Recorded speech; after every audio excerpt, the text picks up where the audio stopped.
বিসমিল্লাহির রহমানির রহিম। একটি জাহাজের যদি ইঞ্জিন নষ্ট হয়ে যায় প্রশান্ত মহাসাগর, আটলান্টিক মহাসাগর অথবা সাউথ চায়না সাগরে গিয়ে, তখন ক্রু সহ মালামাল রক্ষা করার জন্য সর্বাগ্রে প্রয়োজন হলো ওই জাহাজের ইঞ্জিন মেরামত করা। ওই ইঞ্জিন মেরামত না করে যদি কেউ জাহাজে বিশাল আকারে রং করে অথবা নাবিকদেরকে প্যারাসিটামল ট্যাবলেট খাইয়ে দেয় অথবা বিশাল বিশাল ইঞ্জেকশন দেয় স্বাস্থ্য ভালো হওয়ার জন্য, তাহলে ওই জাহাজটি তীরে ভিড়ার সম্ভাবনা কম এবং স্রোতে সাউথ চায়না সি থেকে সেটাকে ভূমধ্যসাগরে নিবে, আবার ভূমধ্যসাগর থেকে প্রশান্ত, তারপরে আটলান্টিকে নিতে নিতে সমগ্র নাবিকের মৃত্যু ঘটবে, জাহাজ শেষ হবে এবং মালামালও নষ্ট হবে। তাই বাংলাদেশের শিক্ষা ব্যবস্থা ধ্বংস হয়ে গিয়েছে, অর্থাৎ ব্রিটিশ কর্তৃক ঔপনিবেশ শাসিত শিক্ষা ব্যবস্থা, এবং গত 54 বছরে এটা ধ্বংস হতে হতে এমন একটা পর্যায়ে পৌঁছিয়েছে, আইকিউতে আমরা 150তম।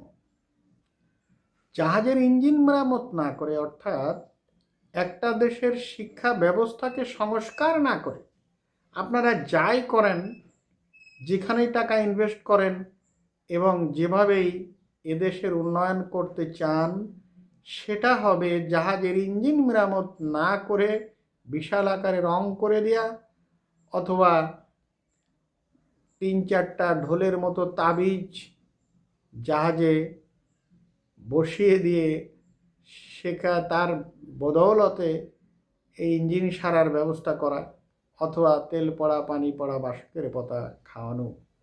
অর্থাৎ সর্বাগ্রে প্রয়োজন হলো ওই জাহাজের ইঞ্জিন মেরামত করা। অর্থাৎ বাংলাদেশের উন্নয়ন করতে গেলে শিক্ষা ব্যবস্থাকে সর্বাগ্রে গুরুত্ব দিতে হবে। ইমার্জেন্সি ছাড়া 5টা পয়সাও শিক্ষা ব্যবস্থার উন্নয়ন না করে কোথাও ব্যয় করা হবে সর্বকালের সেরা বোকামি। কারণ শিক্ষার উন্নয়ন না করে যাই করা হোক না কেন, সেখানে ফলাফল আসবে ডবল জিরো। অল্প একটু জায়গা, 20 কোটির মতো আমাদের জনসংখ্যা রয়েছে, এটাকে যদি সম্পদে পরিণত করতে পারি, প্রতিটি মানুষকে এই দক্ষ মানব সম্পদ তৈরির বেনিফিট পাওয়ানো সম্ভব। তাই সব কিছু বাদ দিয়ে আপনারা লেখাপড়ার উন্নয়ন করেন, কনস্ট্রাকটিভ শিক্ষা ব্যবস্থা করেন, কর্মমুখী শিক্ষা ব্যবস্থা করেন, মেধাবীদের শিক্ষায় পাঠান, এবং 300 এমপি রয়েছেন, আপনাদের কার কত দূর এই শিক্ষার উন্নয়ন অভিজ্ঞতা আছে সেই প্রশ্ন আর আপনারা নিজেদের কাছে করবেন। যদি সেখানে আপনাদের ঘাটতি থাকে, এদেশে ডক্টর সলিমুল্লাহ আছে, ঢাকা বিশ্ববিদ্যালয়ের শিক্ষক আছে কামরুল হাসান মামুন সাহেব, এবং নায়েমের ডিরেক্টর আছেন আতিকুল ইসলাম পাঠান। তাছাড়া আমাদের অনেক সূর্য সন্তান ইউরোপ, আমেরিকা, চীন, রাশিয়া, জাপানে আছে। আপনারা তাদেরকে আমাদের শিক্ষার উন্নয়নে কাজে লাগান। দেশের সর্বকালের সেরা মেধাবীকে সে কোথায় কাজ করে তাকে আনেন।